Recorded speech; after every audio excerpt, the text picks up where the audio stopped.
Welcome to another episode of the Mockingbird Show. In my last, I had discussed about the impact of excessive screen time on children.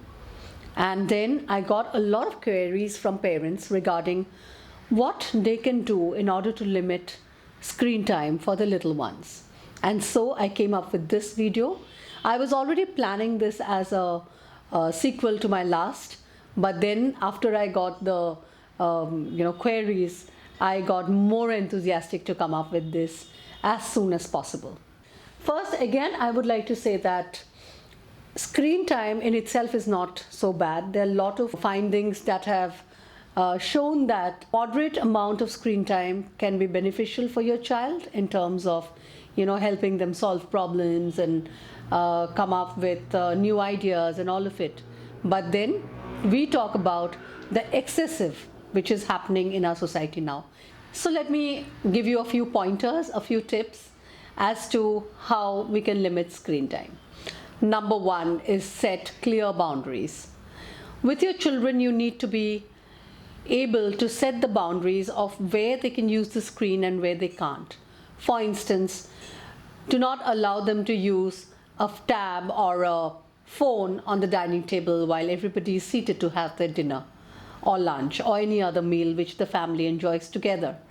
Also, limit screen time in the bedroom because it kind of affects their sleep. I have already mentioned that in my last video.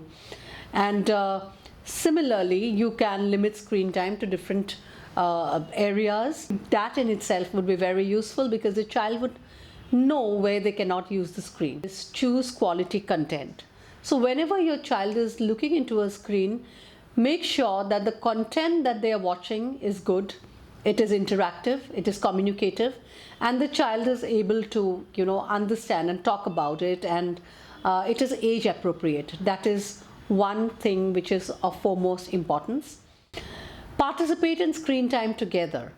That again is so important because you will be monitoring what your child is watching, and while you are monitoring, you are also bonding with the child. So together, when you're watching something, you're having a laugh, when you're learning some new things together, it kind of creates and develops a bond. And then promote active participation. We were talking about the passive intake of screen content, which can be harmful. So here, when a child and you are together kind of looking into some content which is maybe a puzzle or a rhyme or something that you're doing together, keep it open-ended. After you watch the content, keep it communicative in the term that ask questions, ask open-ended questions, kind of try to understand what you learned from what you have viewed. So that in itself would promote active participation. And if it is something related to physical activity, then encourage your child to jump and do stuff so that he or she gets physically active.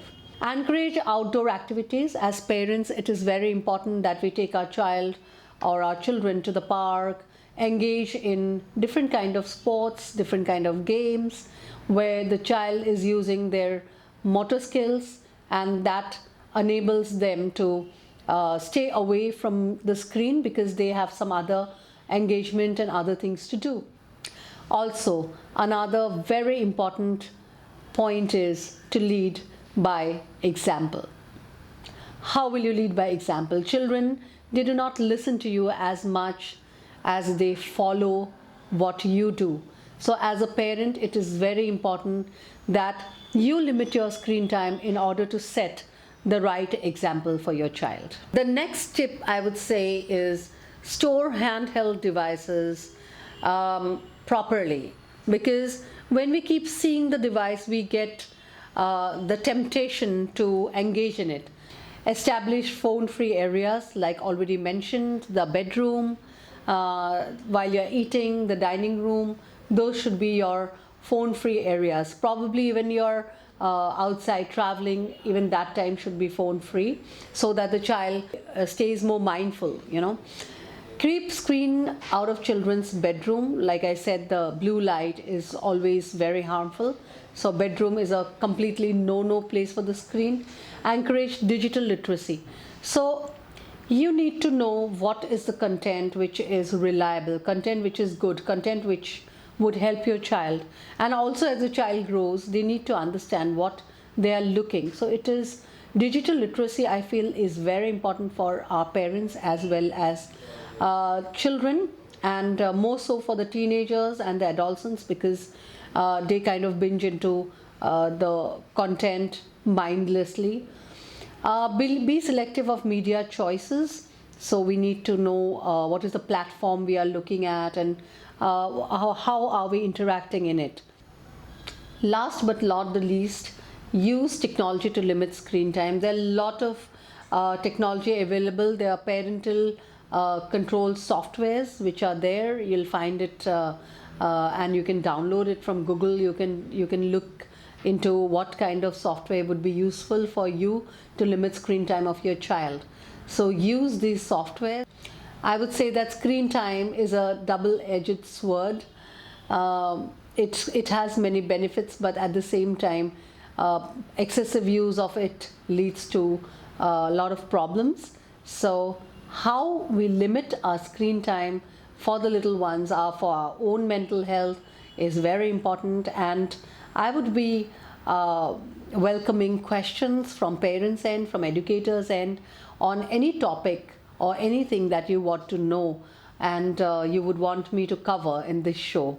So keep watching, subscribe to the channel, and be a part of the Mockingbird Show.